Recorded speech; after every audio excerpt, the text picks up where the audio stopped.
এর আগের দিন আমরা বৃত্তের ক্ষেত্রফলের 23-এর অঙ্ক পর্যন্ত প্রায় অধিকাংশ অঙ্কের কীভাবে সমাধান করে এগোতে পারবো এবং বিষয়টাকে কী করে বোঝা যাবে তা নিয়ে আলোচনা করেছি। তো আজ আমরা ঠিক তার পর থেকে বৃত্তের ক্ষেত্রফল অধ্যায় 18 এর যেটুকু অংশ বাকি রয়েছে সেটা আজ শনিবারের ক্লাসে আলোচনা করব। তো তোমরা গোটা অনুশীলনীটা ভালো করে প্র্যাকটিস করবে। হয়ে গেলে পরের সপ্তাহে বুধবার থেকে আমরা শুরু করব পরের অধ্যায় 19 স্থানাঙ্ক জ্যামিতি। তাহলে দেখে নেওয়া যাক আমরা যে কটা অঙ্ক বৃত্তের ক্ষেত্রফলের বাকি আছে তার সমাধান কৌশল কী। কোনোভাবেই এটা অঙ্কের সমাধান নয়, অঙ্কটা কি করে করব তার বোঝার বিষয়টা কি সেটুকু নিয়েই শুধুমাত্র আলোচনা। তো বলছে দেখো 23 পর্যন্ত বলার পরে 24-এর অঙ্ক। জয়া একটি বর্গক্ষেত্রের অন্তর্বৃত্ত অঙ্কন করল। এই বৃত্তটি আবার একটি সমবাহু ত্রিভুজের পরিবৃত্ত। তাহলে আমাকে সর্বপ্রথম কি আঁকতে হবে? একটা বৃত্ত এঁকে নিলাম। সেই বৃত্তের এটা হচ্ছে তোমার বাইরে হচ্ছে একটা বর্গক্ষেত্র আছে, তার মানে বর্গক্ষেত্রের মধ্যে অন্তর্লিখিত মানে বর্গক্ষেত্রের অন্তর্বৃত্ত হচ্ছে এই বৃত্তটা। এবার এই বৃত্তের মধ্যে আবার কি আছে? বৃত্তের মধ্যে একটা সমবাহু ত্রিভুজ আছে। তাহলে এঁকে নেওয়া যাক। বৃত্তের মধ্যে একটা সমবাহু ত্রিভুজ, শুধু আইডিয়ার জন্য, পুরোপুরি স্কেল অনুযায়ী তো হবে না, মোটামুটি আঁকা হলো। তো এই ছবিটা আমরা পেলাম। বলে দিয়েছি কি সমবাহু ত্রিভুজের বৃত্তটা হচ্ছে সমবাহু ত্রিভুজটা পরিবৃত্ত কারণ ওর বাইরে, কিন্তু বর্গক্ষেত্রের অন্তর্বৃত্ত কারণ বর্গক্ষেত্রের ভেতরে। তো বলে দিয়েছে সমবাহু ত্রিভুজের প্রতিটা বাহুর দৈর্ঘ্য কত? 4√3 সেন্টিমিটার প্রত্যেকটা বাহুর দৈর্ঘ্য।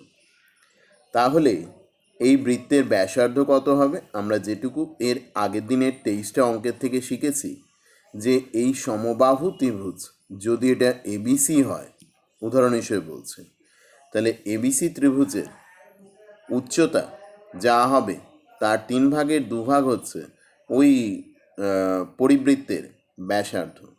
তাহলে ব্যাসার্ধ এজি সমান কত লিখব? 2/3 অফ সমবাহু ত্রিভুজের উচ্চতা বা মধ্যমার দৈর্ঘ্য। কারণ আমরা জানি সমবাহু ত্রিভুজের যেটাই উচ্চতা সেটাই মধ্যমা। তাহলে কত হবে এটা?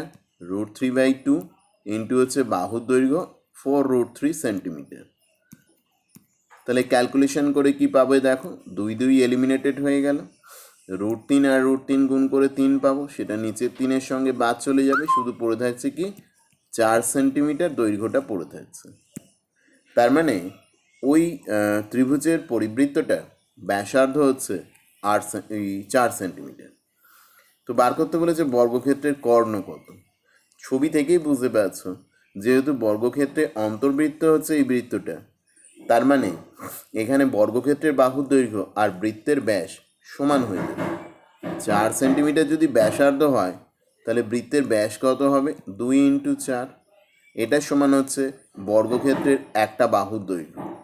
সেটা মনে করো PQRS। তার মানে PQটা হচ্ছে কত? 8 সেন্টিমিটার। তাহলে বেরিয়ে গেল বর্গক্ষেত্রের একটা বাহুর দৈর্ঘ্য কত। বর্গক্ষেত্রের বাহু যদি আমি জেনে থাকি তাহলে বর্গক্ষেত্রের কর্ণ কত হবে? √2 × বাহুর দৈর্ঘ্য মানে 8√2 সেন্টিমিটার। প্রতিটা পার্ট লিখে লিখে করবে, আমি শুধু কৌশলটা নিয়ে আলোচনা করলাম। এরপরে আমরা চলে আসছি অঙ্কের নাম্বার 25।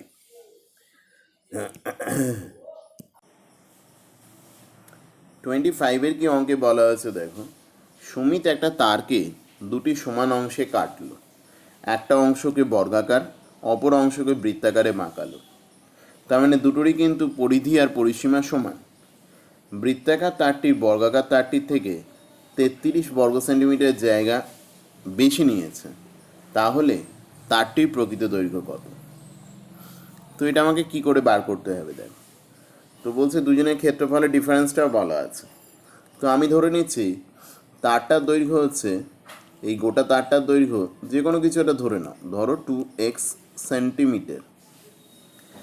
তাতে কি হবে, বর্গক্ষেত্রের তাহলে পরিসীমা কত হবে, স্বাভাবিক কারণে x সেন্টিমিটার, বৃত্তের পরিধি কত হবে x সেন্টিমিটার। তাহলে বর্গক্ষেত্রের পরিধি, যদি বর্গক্ষেত্রের কথা আলোচনা করি তাহলে বর্গক্ষেত্রের ক্ষেত্রে বলতে পারি কি, ওর পরিসীমা হচ্ছে x সেন্টিমিটার, তাহলে প্রতি বাহু কত করে হয়ে যাবে, যদি আমি পরিসীমা জানি তাকে 4 দিয়ে ভাগ করলে আমরা কি পেয়ে যাব, ওর হচ্ছে বাহুর দৈর্ঘ্য, তাহলে প্রতি বাহুর দৈর্ঘ্য হয়ে গেল x/4 সেন্টিমিটার। তার মানে ক্ষেত্রফল কত পাবো, বাহুর বর্গ করলে ক্ষেত্রফল বেরিয়ে আসবে, তার মানে ক্ষেত্রফল হয়ে যাবে x/4 এর হোল স্কোয়ার, এত বর্গ সেন্টিমিটার। অন্যদিকে বৃত্তের ক্ষেত্রে কি পাবো, বৃত্তের তোমার পরিধি কত, বৃত্তের ব্যাসার্ধটা r সেন্টিমিটার লিখে নেবে, তার মানে বৃত্তের পরিধি আমি ধরে নিচ্ছি 2πr সেন্টিমিটার। সেই 2πr সেন্টিমিটার মানে কত, x সেন্টিমিটার, তাহলে ব্যাসার্ধ কত হলো x/2π সেন্টিমিটার। ঠিক আছে, ব্যাসার্ধ সমান হয়ে যাচ্ছে x/2π সেন্টিমিটার। এবার হচ্ছে তাহলে বৃত্তের ক্ষেত্রফলটা কত পাবো, কেন πr² করে দেবো, তাহলে বৃত্তের ক্ষেত্রফল হয়ে যাবে তোমার π×r², তার মানে হয়ে যাচ্ছে x² বর্গ করে দিলে বাই হচ্ছে 4πr², তাহলে কাটাকুটি করে কত পেলাম, x²/4π। তাহলে এই দুটো ক্ষেত্রফল, এটা বর্গ সেন্টিমিটারে হচ্ছে, তাহলে দুটো ক্ষেত্রফলই পেয়ে গেছি। কার ক্ষেত্রফলটা বেশি বলছে, এখানে বলা হচ্ছে বর্গাকার তারটির থেকে বৃত্তাকার অংশটির ক্ষেত্রফল 33 বর্গ সেন্টিমিটার বেশি। তাহলে শর্ত অনুসারে কি লিখব, x²/4π মাইনাস হচ্ছে x²/16 ইকুয়াল টু কত হচ্ছে 33। তাহলে এবার এর সমাধান করতে হবে আমাকে, তাহলে এই পাইয়ের পরিবর্তে 22/7 বসিয়ে দিলাম, যদি এমনি কমনও নিয়ে নিতে পারো তাতে সুবিধে হতে পারে। তাহলে এটা হয়ে যাচ্ছে x²/4 × 22, ক্যালকুলেশন সবসময় একটু বুঝে করবে, দেখবে জটিলতা কম হবে, মাইনাস হচ্ছে x²/16 সমান হচ্ছে 33। তাহলে এবার কী করে করা যাবে বলো তো, দেখো আমি যদি এইভাবে ভাবি যে এখানে নিচে কত আছে, 4 আছে, সঙ্গে এখানে 2×11 আর এখানে 16 আছে, তাহলে কমন যাচ্ছে দুটো থেকে 1/8, তাতে আমার একটু সরল আকার পাবো। এটা পুরো থাকবে 7x²/11 আর এইটা পুরো থাকছে তোমার x²/2, এটা সমান আছে 33। তাহলে এখানে ক্যালকুলেশন করলে কত হবে, 22 পাচ্ছি লসাগু, 14x² - 11 মানে 3x²/22, এই 3x²/22 সমান হয়ে যাচ্ছে 33×8, বাকিটা আমি ছাড়লাম। তাহলে এখান থেকে কাটাকুটি করবে, করে x এর মান বার করবে, সমাধান করে কি বেরিয়ে আসবে, x কত, x যা বেরোবে তাকে দ্বিগুণ করলে তারটার অরিজিনাল দৈর্ঘ্য অর্থাৎ 2xটা পাওয়া যাবে। তাহলে আমরা প্রথম দুটো অঙ্ক দেখলাম, প্রথম দুটো অঙ্কের মাধ্যমেই আমার এই অনুশীলনীর বড় প্রশ্নগুলো কমপ্লিট হয়ে গেল। এবার কিছু এমসিকিউ নিয়ে আলোচনা করে দিই, সব নয় কিছু। একের দাগের এমসিকিউতে কি বলা আছে দেখো, বর্গক্ষেত্রে ক্ষেত্রফল আছে x বর্গ একক, পরিধি হচ্ছে y একক, আর ব্যাসের দৈর্ঘ্য যদি z একক হয় তাহলে x/yz মানে কত হচ্ছে। তো এটা বার করতে বলেছে, ধরে নিলাম ব্যাসার্ধ হচ্ছে r একক, তাহলে প্রথমে কি পাবো, প্রথমেই পাবো z সমান হচ্ছে 2r একক, এবং তোমার y সমান হয়ে যাবে 2πr একক, আর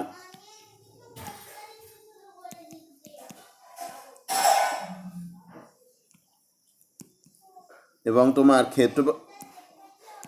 ক্ষেত্রফল হচ্ছে πr² বর্গ একক। এবার তাহলে আমাকে বার করতে বলেছে কি x/yz এর মান কত। সিম্পল এদের প্রত্যেকটার উপরে যে মানগুলো লিখেছি বসিয়ে যাব, তাহলে এক্সের পরিবর্তে লেখা হচ্ছে কত, পাই আর স্কোয়ার। তারপরে তোমার ওয়াইয়ের পরিবর্তে কত লিখে দেবো, 2 পাই আর। এবং জেডের পরিবর্তে লেখা হবে 2 আর। দেখতে পাচ্ছ ওপর থেকে নিচেও আর স্কোয়ার আছে, ওপরেও আর স্কোয়ার আছে, এলিমিনেটেড হয়ে গেল, তার সঙ্গে পাইটাও পরে রইল 1/4। তার মানে এই অনুপাতটা, এটার মান কোনটা হবে, বিয়েরটা হবে। তাহলে প্রথমটা হলো। এবার দ্বিতীয়টা দেখো। দ্বিতীয়টা কি বলা আছে, একটি বৃত্তের পরিলিখিত অন্তর্লিখিত বর্গক্ষেত্রদ্বয়ের ক্ষেত্রফলের অনুপাত কত হবে। তো এটা আমরা থিওরি মানে চ্যাপ্টার পড়ার সময় শুরুতেও দেখেছি, তবু আর একবার বুঝিয়ে দিচ্ছি। দেখো এখানে এটা বৃত্তটা রয়েছে, এই বৃত্তের বাইরে একটা বর্গক্ষেত্র আছে, মানে এটা পরিলিখিত বর্গক্ষেত্র, আর এর ভেতরে একটা বর্গক্ষেত্র আছে। বৃত্ত একটা, বর্গক্ষেত্র দুটো। তাহলে আমি ধরে নিচ্ছি বৃত্ত বর্গক্ষেত্রটা বাইরেরটা হচ্ছে এ বি সি ডি, আর এখানে হয়ে যাচ্ছে তোমার এটা ধরে নাও পি কিউ আর এস, ভেতরে বর্গক্ষেত্রটা। ঠিক আছে, তাহলে সম্পর্ক দেখো কি করে কি বলতে পারি। বলছে যে এদের ক্ষেত্রফলের অনুপাত কত বার করতে বলেছে। যদি বৃত্তের ব্যাসার্ধটা আর হয়, তাহলে তার ব্যাস কত হয়ে যাবে, 2r। তাহলে ভেতরের যে বর্গক্ষেত্রটা রয়েছে অর্থাৎ পিকিউআরএস এর তোমার কি হচ্ছে, কর্ণ। পিকিউআরএস এর কর্ণ কত পাচ্ছে, পিকিউআরএস এর কর্ণ হচ্ছে অন্তর্লিখিত বৃত্তের পিকিউআরএস বর্গক্ষেত্রের ক্ষেত্রে কি পাচ্ছি আমরা, ওর পরিলিখিত যে বৃত্তটা আছে ওই বর্গক্ষেত্রের রেসপেক্টে, তার বৃত্তের ব্যাসের সমান হচ্ছে কর্ণটা। তো বলছে কর্ণ তাহলে কত হয়ে যাচ্ছে, ব্যাসের সমান, মানে 2r একক। তো আমরা জানি কর্ণ মানে হচ্ছে √2 ইন্টু একটি বাহুর দৈর্ঘ্য। তাহলে এর একটা বাহু কত, প্রতিটা বাহুর দৈর্ঘ্য কত হবে, কর্ণ মানে হচ্ছে বাহুর √2 গুণ। তাহলে 2rকে √2 দিয়ে ভাগ করে দিলে একটা বাহুর দৈর্ঘ্য পেয়ে যাব √2r। তাহলে এই বর্গক্ষেত্রের ক্ষেত্রফল কত হবে, তাহলে ক্ষেত্রফল সমান পেয়ে যাব কত। এটা কেউ বার করে না, কারণ এটা একটা মনে রাখার মতো তথ্য।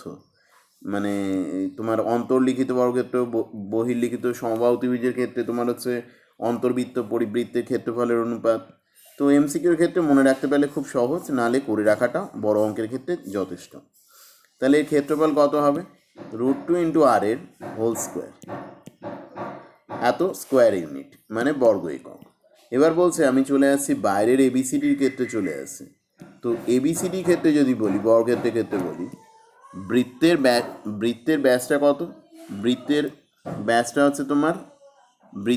হচ্ছে 2r। তাহলে বর্গক্ষেত্রের একটা বাহুর দৈর্ঘ্য কত হবে, তাহলে এখানে বাহু হচ্ছে বৃত্তের ব্যাসটা, তাই মানে 2r একক। তাহলে একে ক্ষেত্রফল কত পাবো, তাহলে এবিসিডি ক্ষেত্রফল হয়ে যাবে 2r এর বর্গ, 2r এর হোল স্কোয়ার, এত স্কোয়ার ইউনিট পাচ্ছে, ঠিক কি না, তার মানে 4r স্কোয়ার। তাহলে দুটো ক্ষেত্রফলের অনুপাত কত হচ্ছে, প্রথমে হবে পরিলিখিত মানে 4r স্কোয়ার, ইস টু হয়ে যাচ্ছে তোমার অন্তর্লিখিত মানে √2r এর হোল স্কোয়ার, তার মানে এটা কত পাচ্ছি, 2r স্কোয়ার। তাহলে অনুপাতটা কত হয়ে যাচ্ছে, অনুপাত হয়ে যাচ্ছে 2:1, সি এরটা। আমরা আসছি পরেরটা কি বলা হয়েছে দেখো। পরে আরও দুটো এমসিকিউ আছে, 3 এবং 4। বৃত্তাকার ক্ষেত্রের পরিধি এবং ক্ষেত্রফলের সাংখ্যমান সমান। তো আগে এটা শুনি, আমি ধরে নিচ্ছি ব্যাসার্ধটা আর একক, তার মানে হচ্ছে 3-এরটা যে 2πr একক, 2πr ইকুয়াল টু হচ্ছে πr স্কোয়ার। তাই যদি হয় তাহলে কত পেয়ে যাচ্ছে, এদিকে পুরো থাকছে 2 আর ওদিকে পুরো থাকছে r, তাহলে r এর মান হচ্ছে 2 একক, প্রথমে বেরিয়ে গেল। তাহলে ওরা আমি কি পেয়ে গেছি, যে ব্যাসার্ধটা জানতে পেরে গেছি। এবার ওই বৃত্তের পরিলিখিত বর্গক্ষেত্রের কর্ণের দৈর্ঘ্য কত, তাহলে এটা হচ্ছে বৃত্ত, অনেকবার বলা হয়েছে, এটা তার পরিলিখিত বর্গক্ষেত্র। আমরা জানি যে তোমার বৃত্তের একটা বাহুর দৈর্ঘ্য যা হবে, বৃত্তের ব্যাস যা হবে, ওর পরিলিখিত বর্গক্ষেত্রে বাহুর দৈর্ঘ্য তাই হবে। তাহলে এর ব্যাস কত? 4 একক, 4 একক পাবো। তার মানে এর বাহুর দৈর্ঘ্য হচ্ছে 4 একক। তাহলে কি হয়ে যাবে? বলেছে ওর কর্ণের দৈর্ঘ্য কত? কর্ণের দৈর্ঘ্য হবে বাহুর দৈর্ঘ্যের √2 গুণ। এটা যদি 4 ইউনিট হয় তাহলে কর্ণ কত হবে? কর্ণ হয়ে যাবে 4√2। তার মানে সি এরটা। আর সি এর পরেরটা কি বলা আছে? একটি সমবাহু ত্রিভুজের, একটু আগে যেটা বলছিলাম, পরিলিখিত এবং অন্তর্লিখিত বৃত্তের ক্ষেত্রফল কত হবে? তাহলে এটা সমবাহু ত্রিভুজ আছে, সমবাহু ত্রিভুজের মধ্যে একটা বৃত্ত আছে, অন্তর্লিখিত বৃত্ত। আর এটা হচ্ছে, এটা আমরা বড় অঙ্কও করেছি, এটা হচ্ছে তোমার পরিলিখিত বৃত্ত। দুটো বিষয় বলা আছে। তো এক এক করে দেখা যাক কি বলা আছে। প্রথম হচ্ছে এই যে এবিসি ত্রিভুজটা রয়েছে, এবিসি ত্রিভুজের প্রতিটা বাহুর দৈর্ঘ্য যদি এ হয় তাহলে অন্তর্লিখিত বৃত্তের ব্যাসার্ধ কত হবে? ওই সমবাহু ত্রিভুজের উচ্চতা অথবা মধ্যমার 3/1 ভাগ। তাহলে আমি বলতেই পারি যে যদি সমবাহু ত্রিভুজের প্রতিটা বাহুর দৈর্ঘ্য এ ইউনিট হয়, তার মানে অন্তর্লিখিত যেটা হবে, অন্তর্লিখিত বৃত্ত যেটা থাকবে,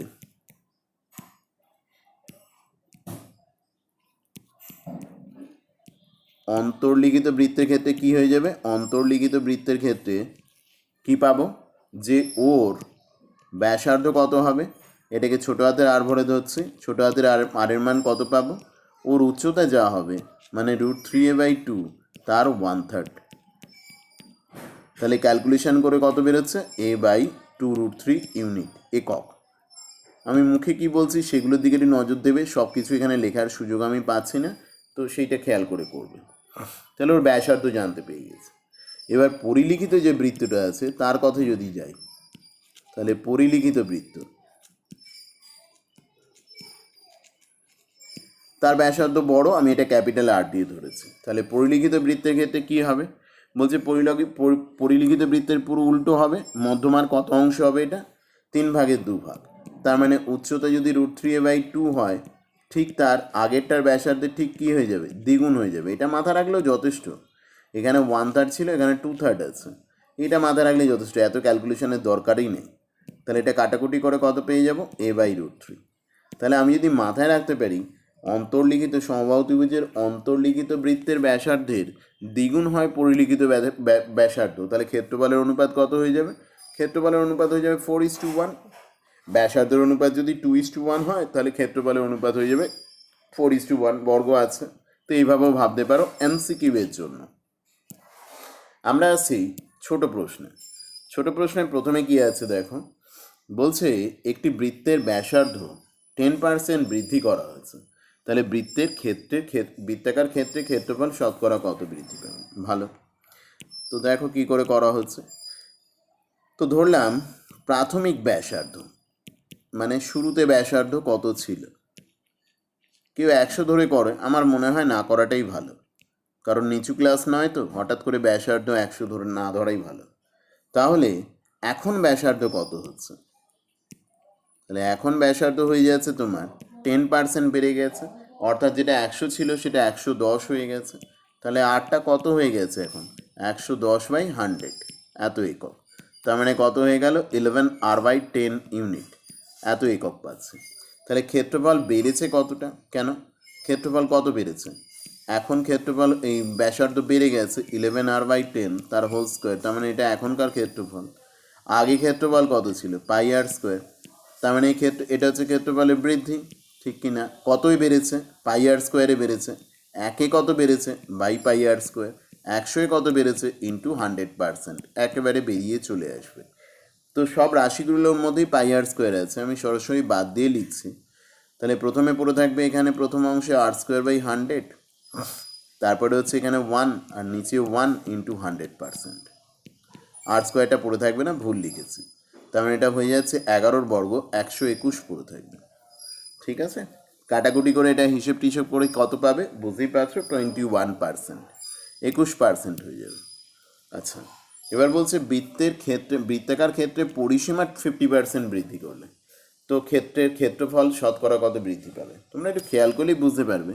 পরিসীমা 50% বৃদ্ধি পাওয়া মানে হচ্ছে ব্যাসার্ধটা 50% হ্রাস করলে, তো 50% পরিসীমা কমে যাওয়া মানে হচ্ছে ব্যাসার্ধটা 50% কমে গেছে, সেটা ধরেও করা যেতে পারে, অসুবিধা নেই। তাহলে একেবারে সরাসরি লিখতে পারি, পরিসীমা ধরে করতেই পারো যে পরিসীমা 50%, কারণ পরিসীমার মধ্যে কে আছে, পরিসীমা বা পরিধির মধ্যে 2πr, 2π তো কনস্ট্যান্ট। তার মানে ব্যাসার্ধ কতটা কমে গেছে, ব্যাসার্ধ কমে গেছে, 2π তো আর কমতে পারে না। তার মানে এখানে কেন কমে গেছে পরিধিটা, কারণ হচ্ছে ব্যাসার্ধ নিশ্চয়ই কমেছে। কী হারে কমেছে, একই হারে কমেছে, তো ব্যাসার্ধ কমে গেছে 50%। তাহলে এবার ওপরের অঙ্কের মতো রিপিট করব। তাহলে পূর্বে ব্যাসার্ধ কত ছিল আগে দেখে নিই। তাহলে পূর্বে ব্যাসার্ধ হচ্ছে ধরে নাও আর একক, পূর্বে ব্যাসার্ধ সমান হচ্ছে আর একক। তাহলে এখন ব্যাসার্ধ কত হয়ে যাবে, যা ছিল তার 50% হয়ে গেছে, তার মানে r/2 একক হয়ে যাবে, অর্ধেক হয়ে গেছে। তাহলে ক্ষেত্রফল কতটা কমে যাবে, কি জানতে চেয়েছে, ক্ষেত্রফলের কমে যাবে কতটা, একেবারে সরাসরি আমরা শতকরা আকারে পরিবর্তন করে দেবো। তাহলে ক্ষেত্রফল হ্রাস কতটা হবে, আগে ছিল কত, এখানে আগেরটা বড় πr², তা থেকে কমে গিয়ে দাঁড়িয়েছে কত, πr²/4। এবার তার মানে πr² মাইনাস πr²/4, এটা হচ্ছে তোমার কমে গেছে কতটা, কার মধ্যে কমেছে, πr² কমেছে। তাহলে 100 কতটা কমেছে, ইন্টু 100 পাশে পার্সেন্টেজ, তো ক্যালকুলেশন করে আমার বেরিয়ে চলে আসবে মোট কত পাচ্ছি, তাই তো নাকি, নিজেরা আগের মতো ক্যালকুলেশন করবে। তো আমরা আসি আর দুটো অঙ্কে, বাকি দু একটা ছোটো প্রশ্ন আমি বাদ দিয়ে রেখেছি, নিজেরা করবে। অনেক অঙ্ক বলা হয়েছে, প্রায় অধিকাংশ অঙ্কই বলে দেওয়া হয়েছে। বলছে 3 সেন্টিমিটার, 4 সেন্টিমিটার, 5 সেন্টিমিটার বাহুযুক্ত পরিবৃত্তের ত্রিভুজের পরিবৃত্তের ক্ষেত্রের ক্ষেত্রফল হিসেব করতে বলেছে। এটা অদ্ভুত ব্যাপার, দেখো অঙ্কগুলোর মধ্যে সংখ্যাগুলোর মধ্যে সম্পর্ক দেখো। বলছে 3 স্কোয়ারের সঙ্গে 4 স্কোয়ার যোগ করে দিলে 5 স্কোয়ার পাওয়া যাবে, তার মানে এটা সমকোণী ত্রিভুজ যার অতিভুজ হচ্ছে 5 সেন্টিমিটার। তাহলে এর পরিবৃত্তের পরিকেন্দ্র কোথায় থাকবে, অতিভুজের মধ্যবিন্দুতে। তাহলে পরিব্যাসার্ধটা কত, কেন পরিব্যাসার্ধ কত হয়ে যাবে, আমরা তো শিখেছি এটা, পরিব্যাসার্ধ হচ্ছে অতিভুজের মধ্যবিন্দু, মানে অতিভুজের অর্ধেক দৈর্ঘ্যের হবে 5/2 সেন্টিমিটার। তাহলে ওর ক্ষেত্রফল কত হয়ে যাবে, ব্যাসার্ধ জেনে গেলে আর ক্ষেত্রফল বার করতে পারবো না, সে তো অনায়াসে পারবো। কত হবে, πr², pi into 5/2 into 5/2, calculation করবে, যা বেরোবে সেটাই উত্তর।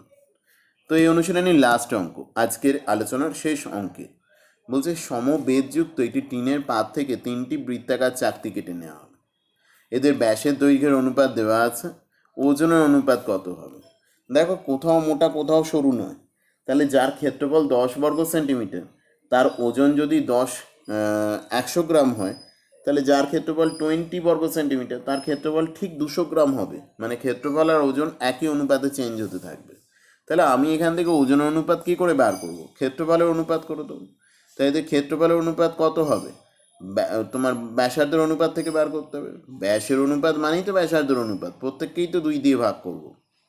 তাহলে এদের ব্যাসার্ধগুলো কত কত হয়ে যাচ্ছে, r1:r2:r3, r1 r2 r3 হচ্ছে বৃত্ত 3টে ব্যাসার্ধ ধরে নিয়েছে, সেটা কত হয়ে যাচ্ছে 3:5:7, এটা বলা আছে।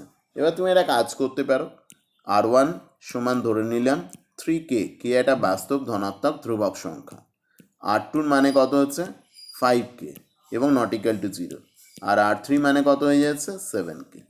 তাহলে এদের ক্ষেত্রফলের অনুপাতটাই ওজনের অনুপাত হবে। ওদের ওজন যদি w1 ওয়েট, w2 ওয়েট এবং w3 হয়, তার মানে সেটা কী করে বার করব, pi r1² is to pi r2² is to pi r3²।